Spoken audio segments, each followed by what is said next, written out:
factorization. I'm going to make this real quick because you should catch on very quickly. First off, factors. Anytime we're talking about the factor of numbers, we're talking about numbers that can multiply times another number to equal that. For instance, if I were to think about a number like 24 and I asked you what are the factors of 24, you could easily say, well, I know 2 and 12 are, because 2 times 12 is 24. I know that 6 and 4 are. Why? Because 6 times 4 is 24.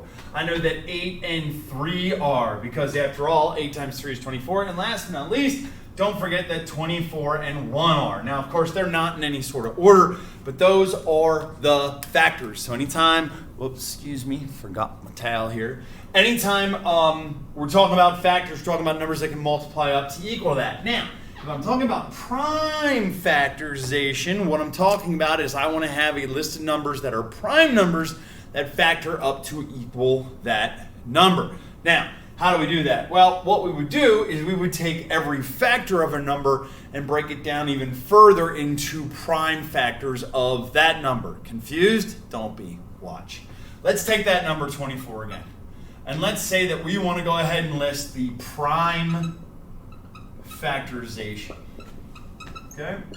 So what I'm looking for is I'm looking for the list of prime numbers that multiply up and equal 24. Watch this. We're going to do a factor tree. You're going to simply go, give me two numbers that multiply up to 24. Now, I'm going to start with 8 and 3. You could have said 6 and 4, 8 and 3, 2 and 24. Or I'm sorry, 2 and 12. But either way, you can get started. So we can say 8 and 3. Now, at this point, what you're going to do is you're going to look at those factors. You're going to circle the ones that are prime. 8 is not prime. 3, however, is. Any number that is not prime, you're going to further branch off, factor treat again. Give me two numbers that multiply up to 8. You're probably thinking 4 and 2. I hope you're thinking 4 and 2 or 2 and 4. Again, do the same process. Is 4 prime? Nope. Is 2 prime? Yep. Circle it. My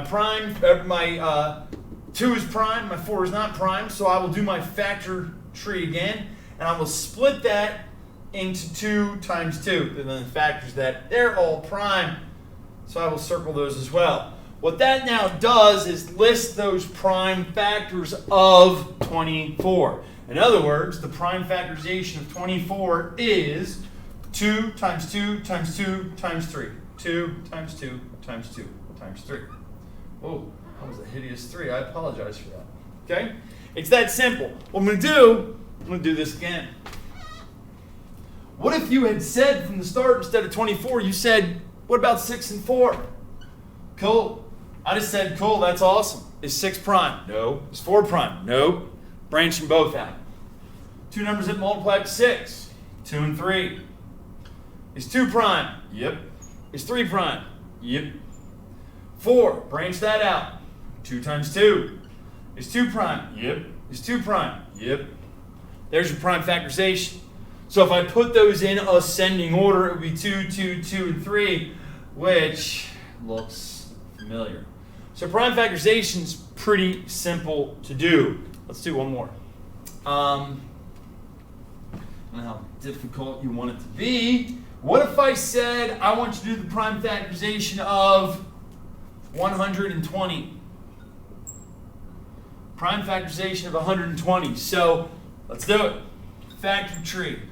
Two numbers that multiply up to 120, and of course, whatever I choose might not be the same as you. If you want to do it your way and then check it with mine, that's cool. I would probably look at 120 and go, I don't know a whole lot about 120. I really don't.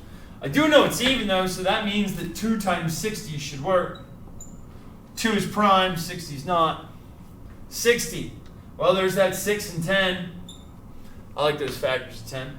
Neither one of those is prime, so I'm going to split it. That's going to be 2 and 3. Those are both prime. 10 is 5 and 2. Those are both prime.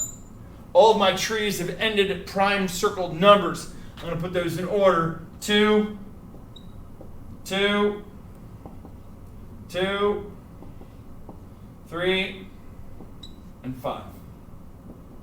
Now, if you happen to Google any prime factorization, you might see some people write this as 2 cubed times 3 times 5. That is not wrong. That's the same thing. I'm listing these out because we're going to use these to find the GCF and the LCM in a little bit. Hopefully that made sense. See you later.